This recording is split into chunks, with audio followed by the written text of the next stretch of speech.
Sie sind groß oder klein, hart oder weich. Und sie kommen in verschiedenen Farben und Formen daher. Die Menstruationstasse, ein heiß diskutiertes Produkt. 28 Frauen haben sich bereit erklärt, für Kassensturz verschiedene Menstruationstassen zu testen. 4 der Probandinnen treffen wir im Launch Labs in Basel. Das habe ich noch nie gesehen. Ich gar nicht. Und ich weiss auch nicht, ob das würde stören. Das würde mich, glaube ich, furchtbar stören. Ja, der ist recht hart. Den muss man mit dem vergleichen. Der ist so weich. Begleitet wird der Test von Franziska Barthe, Inhaberin eines Online-Shops für Frauenhygieneartikel.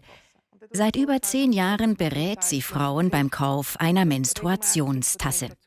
Das Prinzip der Menstruationstasse ist eigentlich ganz einfach. Man tut sie gefaltet in die Vagina einführen. Dort entfaltet sie sich und wird von der Beckenbodenmuskulatur an Ort und Stelle gehalten. Und nach ein paar Stunden, also wenn sie voll ist oder spätestens so nach 8 oder 10 Stunden, tut man sie wieder rausnehmen, im WC ausleeren, mit kaltem Wasser spülen und dann wieder zusammenlegen und einführen. Und dies mit ein und derselben Tasse während der gesamten Regelblutung. Je nach Hersteller und Pflege hält der Becher bis zu 10 Jahren. Das Prinzip tönt simpel, doch der Teufel liegt im Detail. Denn Menstruationstassen müssen so einiges können. Dass sie nicht davon wandern, wenn man sich bewegt. Man muss sie sicher gut fassen. Dass es gut sitzt oder auch ein bisschen bequem ist, also vielleicht auch das Material eher weich ist. Ja, ich glaube, das ist das Wichtige. Kassensturz lässt 6 der meistverkauften Menstruationstassen von 28 Probandinnen testen.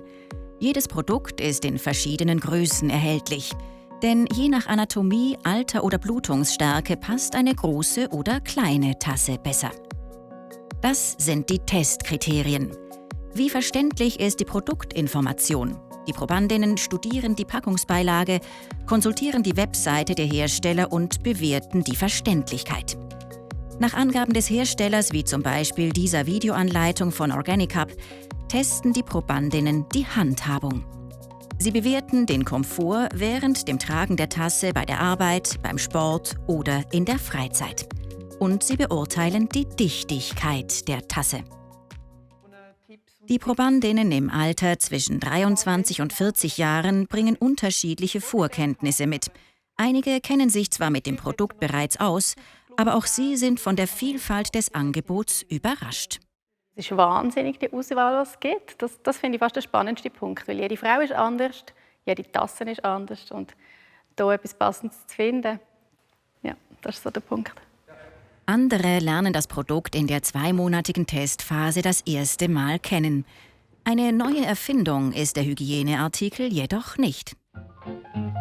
Das erste Modell wurde bereits in den 1930ern entworfen. Es blieb aber bei der Zeichnung.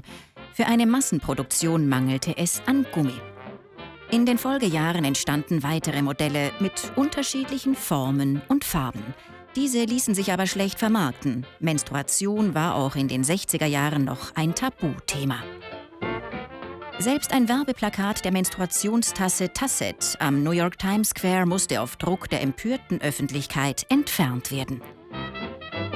Das Modell Keeper schaffte dann in den 80er Jahren den Durchbruch. Die Tasse ist auch heute noch auf dem Markt erhältlich. Zurück in Basel trifft Kassensturz die 4 Probandinnen nach dem Test wieder. Sie erscheinen nacheinander in Kleingruppen.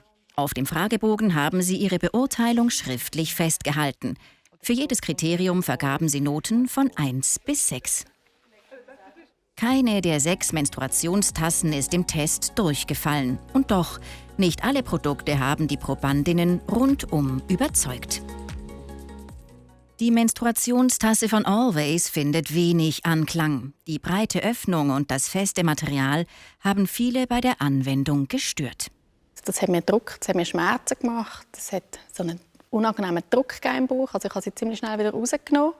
Und der gleiche Grund, also auch das Breite oben, ist sehr schwierig zum Falten. Der Always Cup, eingekauft bei der Drogerie Müller, wird nur von wenigen Probandinnen zum Kauf empfohlen. Besser abgeschnitten haben der Meluna und Selena Cup. Beide in identischer Form und mit Ringapplikation. Ich finde sehr praktisch die beiden, die einen Ring haben unten. Ja. Auch einfach, um sie wieder rauszunehmen. Einigen Probandinnen war der Ring jedoch zu groß und zu hart, was beim Tragen gestört hat. Aufgefallen ist der Reinigungsbehälter für den Selena Cup. Im kochenden Wasser kann die Tasse in der Mikrowelle sterilisiert werden. Ist das notwendig? Wir fragen bei der Gynäkologin nach. Das habe ich noch nie gehört mit der Mikrowelle. Ja, kann man wahrscheinlich schon, ist aber nicht nötig. Einfach jedes Mal das Tässchen unter dem fließenden Wasser waschen. Und das ist alles, was es braucht. Wenn man will, kann man es ab und zu auskochen. Nicht nur die Hygiene ist ein großes Thema. Häufig wird die Gynäkologin auch gefragt, ob die Tassen denn auch für alle Frauen geeignet seien. Jemand, der geboren hat, ist logischerweise ein bisschen weiter nach der Geburt ein Zeitchen. Muss vielleicht ein bisschen warten, für die Tasse wieder brauchen oder eine größere nehmen. Und Teenager, klar, die haben durchaus auch. Es gibt viele Frauen, die sich gut kennen, die mit dem Finger schon in die Vagina rein sind, die den Scheideneingang kennen, die wissen, da habe ich Platz, die können ein kleines Modell auch brauchen. Ein kleineres Modell gibt es auch vom Moon Cup. Mit Stielapplikation gehört das Produkt zu den Standardmodellen und kann den eigenen Bedürfnissen angepasst werden. Besonders ansprechend empfanden die Probandinnen die illustrative Gebrauchsanweisung. Der Selena Cup von Coop und die Meluna von der Migros, beide mit Ring, sowie der Moon Cup aus der Apotheke mit Stiel, werden vor allem für Einsteigerinnen empfohlen. Mit 39,90 Franken ist der Moon Cup der teuerste im Test. Die 6 verschiedenen Menstruationstassen sind äußerlich schwierig zu unterscheiden. Einzig der blaue Fun Cup, erhältlich in verschiedenen grellen Farben, tanzt aus der Reihe. Ich finde aber gerade so, die Farben sind vielleicht auch ein Weg, so ein bisschen das, aus dem Verstaubten rauszukommen und irgendwie sagen so, hey, das ist ein Produkt und es ist pinkig und man sieht es und ich stehe dazu, dass ich das brauche. Die weiche und ergonomisch geformte Tasse war für viele Probandinnen beim Tragen kaum spürbar. Überzeugt hat auch der Organic Cup, die Allrounder-Tasse. Nicht zu hart und nicht zu weich. Das simple Design und die minimalistische Verpackung gefielen den Probandinnen. Der Fun Cup und der Organic Cup, beide im Onlinehandel gekauft, haben auf allen Linien überzeugt. Die Mehrheit der Probandinnen empfiehlt beide Tassen zum Kauf weiter. Nicht alle Menstruationstassen hielten bei allen Probandinnen dicht. Das liegt aber nicht an der Tasse selbst, sondern an der Anatomie der Anwenderin.